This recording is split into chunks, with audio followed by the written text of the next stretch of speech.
Hello, good morning.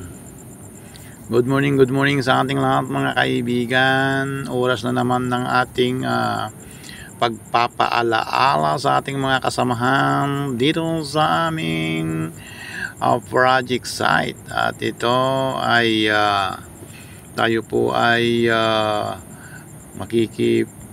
tawag nito, makikipag-usap sa aming mga manggagawa rito sa project site na sana ay magkaroon tayo ng teamwork. Ayan, kailangan ang teamwork, anuman ang ating ginagawa ay ang ating teamwork sa trabaho ay sisimulan po natin tuwing umaga bago tayo umalis dito sa ating barracks, bago tayo pumunta doon sa project site, sa lugar paggawaan, ay kailangan muna tayong mag-usap-usap.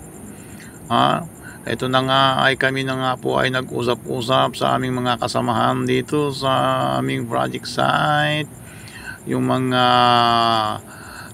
gagawin namin ngayong araw, ngayong umaga, sa bawat araw, sa bawat umaga bago kami pumasok ay pinag-uusapan namin yung mga hakbang, kung paano ang mga unang hakbang naming gagawin, kung ano yung aming mga itatarget, kung paano namin tatargetin ang trabaho na matapos ng maayos, matapos ng ligtas, matapos ng mabilisan. Ayan, siyempre kailangan po natin matapos ng mabilisan, sama po natin ang ligtas.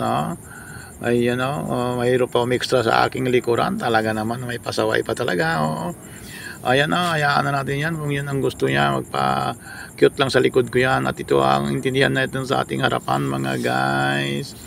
Ang aking mga kasama sa aking harapan ay aking kinakausap na sana ang number 1 ay safety first bago tayo magsimula ng trabaho. Siyempre safety first, kaligtasan muna mga kaibigan ang isang mangunguna, kasama sumunod dyan ang ating maayos na pagtatrabaho.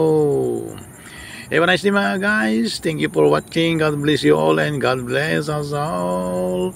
More blessing everyone. Thank you everyone. Thank you.